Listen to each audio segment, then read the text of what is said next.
अस्सलामुअलैकुम everyone. I hope आप सब ठीक होंगे। हम सब भी बिल्कुल ठीक हैं। अल्लाह का शुक्र है। अल्लाह हम सबको अपने हिफ्ज़ व अमान में रखे। और आज था फ्राइडे का दिन और हस्बैंड की फरमाइश थी कि आज मेरे लिए पराठा बना दो नाश्ते में। तो सुबह उठते साथ ही बेटी को नाश्ता कराने के बाद सबसे पहले मेरा यही काम होता है कि बेटी को फ़ारिग कर लूँ, उसको नाश्ता वगैरह दे दूँ और फिर उसके बाद बारी आती है मेरी और मेरे हस्बैंड के नाश्ते की। तो यहाँ पे आप लोग देख सकते हैं, बस उसके फ़ारिग होकर मैंने आटा गूँथना शुरू कर दिया था ताकि इसे थोड़ी देर रेस्ट दे लूँ। आधा घंटा घंटा फ्रिज में रहे तो रोटी या पराठा जो भी आपने बनाना हो बहुत अच्छा बन जाता है। स्पेशली पराठा, रोटी के लिए इसे थोड़ी देर और रेस्ट देना पड़ता है, फिर वो मज़े की फ्लफ़ी रोटी बनती है। लेकिन क्योंकि मुझे नाश्ते के लिए सिर्फ पराठा बनाना था, इसलिए इसके लिए इतना रेस्ट काफ़ी होगा। ख़ुद तो मैं पराठा नहीं खाऊंगी क्योंकि मैं हेल्दी डाइट पे हूँ, हेल्दी रूटीन पे हूँ और मैं उसे डिस्टर्ब करना नहीं चाहती। तो आज मेरा डिटॉक्स डे तो नहीं है, लेकिन पूरी कोशिश होगी मेरी कि हेल्दी चीज़ें ही खाऊं, ज़्यादा ऑयल या फ्राइड चीज़ें अवॉइड करूं। और मैं इसीलिए ब्रेकफास्ट में मैंने लिया था सीरियल अपने लिए, जिसको मैंने आपको लास्ट 2 व्लॉग्स पहले दिखाया था। वीटाबिक्स और होल व्हीट सीरियल लेके उसके ऊपर चिया सीड्स वगैरह डाल के थोड़ा सा दूध लेके मैं वही खा लेती हूँ, वो मेरे लिए इनफ होता है। तो मैंने वही इंजॉय किया था। बस हस्बैंड का ये शौक़ था, उनका आज दिल कर रहा था तो उनके लिए बस ये पराठा बनेगा। मैंने पूछा था आपको प्लेन पराठा चाहिए, तो उन्होंने कहा था नहीं, जो तुमने शामी बनाए हुए हैं उसकी फिलिंग मेरे पराठे में कर दो। मैंने तो इस तरह से कभी पराठा नहीं खाया, ना सुना था कि शामी वाला पराठा भी होता है। पर हस्बैंड कहते हैं कि उन्होंने खाया हुआ है और उन्हें ऐसे भी पसंद है, तो इसलिए उनकी फरमाइश पे मैंने 2 शामी कबाब लिए थे, उनका कचूमर निकाल लिया था और वो फिलिंग जो है वो मैंने पराठे में ऐड कर दी थी। आप लोग कमेंट सेक्शन में मुझे ज़रूर बताइएगा कि क्या आप लोगों ने कभी शामी कबाब वाला पराठा ट्राई किया है, और अगर किया है तो आपको पसंद है या फिर आपको मेरी तरह अजीब सा लगा है ये नाम सुन के कि शामी कबाब की फिलिंग के साथ भी पराठा बनता है। मैं अभी रोटी और पराठे बनाने में इतनी एक्सपर्ट नहीं हूँ, इसलिए जब मुझे कुछ फिलिंग वाला पराठा बनाना होता है तो मैं 2 छोटे-छोटे पेड़े लेके उनको पहले बेल लेती हूँ और बेलने के बाद फिर फिलिंग डाल के सील करके फिर उसे पका लेती हूँ। कुछ लोग होते हैं जो बहुत एक्सपर्ट होते हैं और वो एक ही पेड़े के अंदर फिलिंग डाल लेते हैं और उनके पराठा नहीं फटता, पर मेरे साथ ऐसा नहीं है। मेरा पराठा इस तरह से ख़राब हो जाता है और वो फट जाता है। तो मैं इसी तरह सिंपली इसको बेल के फिर दरमियान में फिलिंग रख लेती हूँ। आप लोग किस तरह से पराठा बनाते हैं ये भी मेरे साथ ज़रूर शेयर कीजिएगा। और अगर आप लोगों के पास कोई टिप्स हों how I can improve my paratha, तो वो भी ज़रूर बताइएगा। I would love to know that. यहाँ पे बस मैंने दोनों पेड़े बेल लिए थे और अब टाइम था फिलिंग का। पराठे के दरमियान में आराम से फिलिंग रखूँगी। आप लोग को किस किस टाइप के पराठे पसंद करते हैं? पाकिस्तान में तो बहुत सारी रेस्टोरेंट्स और शॉप्स भी हैं जिन पे स्पेशली सिर्फ पराठा सर्व करते हैं वो लोग। जैसे मुझे याद आ रहा है, मैं पाकिस्तान जाती हूँ तो एक शॉप से ज़रूर ऑर्डर करती हूँ वाटा पराठा। अब तो उधर बहुत सारी ब्रांचेस खुल गई हुई हैं लाहौर में उसकी। आई डोंट नो अगर बाकी सिटीज़ में भी हैं, पर मुझे लाहौर का ही पता है। तो वहाँ से ज़रूर ऑर्डर करती हूँ। उनका स्पेशली एक स्वीट पराठा होता है, गुड़ वाला पराठा, वो भी बहुत मज़े का होता है। तो और स्पेशली पराठा रोल बहुत सारे होते हैं, वैरायटी होती है पराठों की। खैर, हम यूरोप में रहने वाले इस तरह की चीज़ें याद ही कर सकते हैं और घर में ही पराठे बना के गुज़ारा करना पड़ता है। तो इंशाल्लाह जब पाकिस्तान जाएंगे फिर ये सारे मज़े और ये मज़ेदार खाने ज़रूर खाएंगे। तो अभी जब तक यहाँ हैं तब तक तो सारे काम भी खुद ही करने पड़ते हैं, खाना भी खुद ही पकाना पड़ता है। और जो लोग यूज़ टू ना हो उन्हें बहुत ज़्यादा शौक लगता है, जैसे कि मैं। तो यहाँ पे पराठे के लिए मैं देसी घी यूज़ करूँगी क्योंकि मुझे लगता है पराठा अगर खा ही रहे हैं तो कुछ नहीं होता, देसी भी घी भी खा लेना चाहिए। वैसे तो देसी घी के बहुत बेनिफिट्स हैं even when you are on a diet. तो बस क्वांटिटी ज़्यादा नहीं करनी। वैसे अगर आप ऑयल के बजाय घी यूज़ करना चाहें तो it is very good for health. तो आप इसे आराम से यूज़ कर सकते हैं।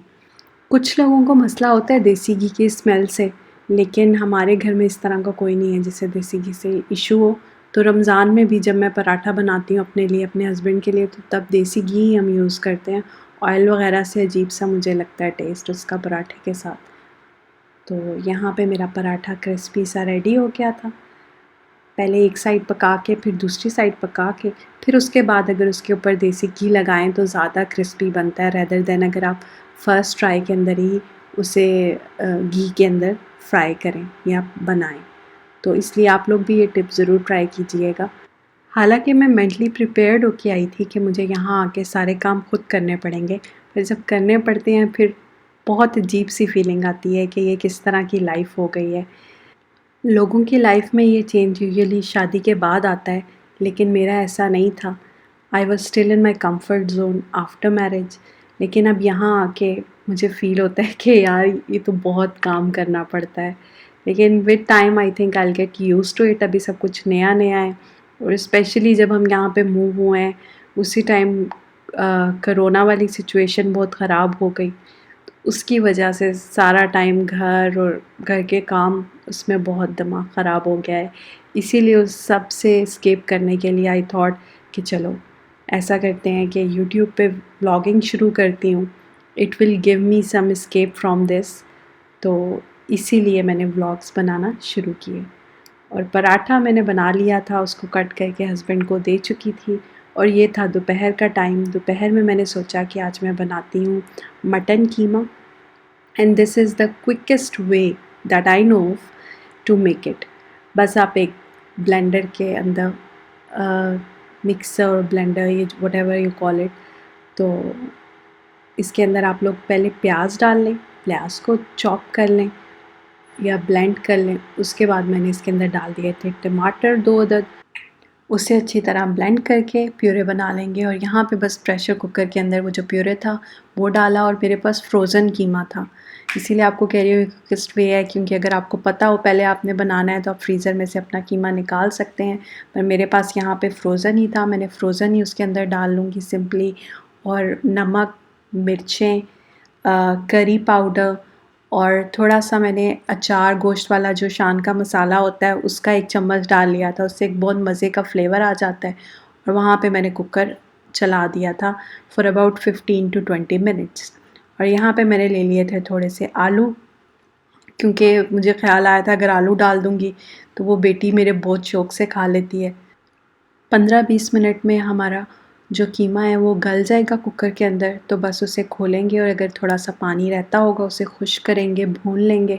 और भूनते हुए ही हम ये आलू उसके अंदर डाल देंगे, थोड़े थोड़े से ये भी भुन जाएंगे। फिर हल्का सा पानी डाल के कुकर को बस 1 मिनट के लिए रखेंगे तो वो भी इनफ होगा। अभी क्योंकि कुकर में वो मैंने कीमा रखा हुआ था और मेरे पास टाइम था तो मैंने सोचा चलो जल्दी से सैलेड बना लेती हूँ। आलू भी काट लिए हुए थे तो बस मैंने एक खीरा लिया, उसको हाफ़ ही बहुत होता है, मैंने आप लोगों को बताया यहाँ पे बहुत बड़े साइज़ के खीरे होते हैं। तो हाफ़ ही लें, उसी से आपकी काफ़ी हो जाता है एक टाइम के लिए सैलेड बनाना। और मुझे सैलेड्स बहुत ही पसंद हैं।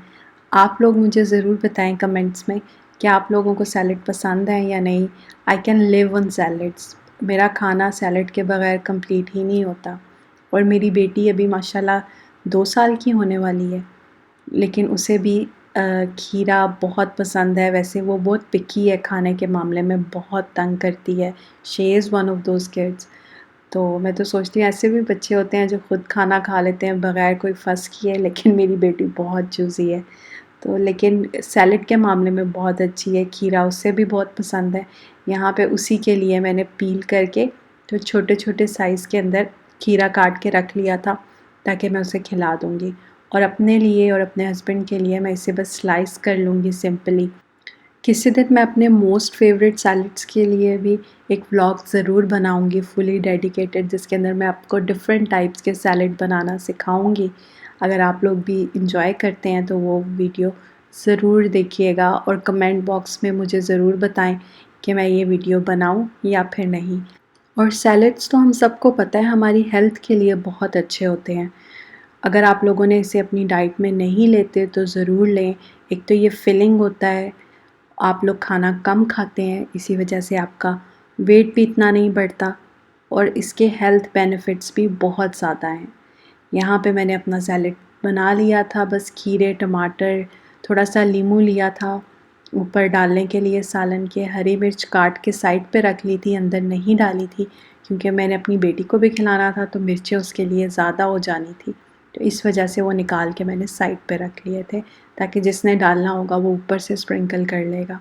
और यहाँ पे बस मैं अपना सालन भून रही थी, तो साथ ही मैंने आलू भी डाल लिए थे इसके अंदर ताकि वो साथ साथ थोड़े थोड़े गल जाएंगे और उसके बाद जब कुकर में 1 मिनट के लिए भी रखूँगी तो वो रेडी हो जाता है।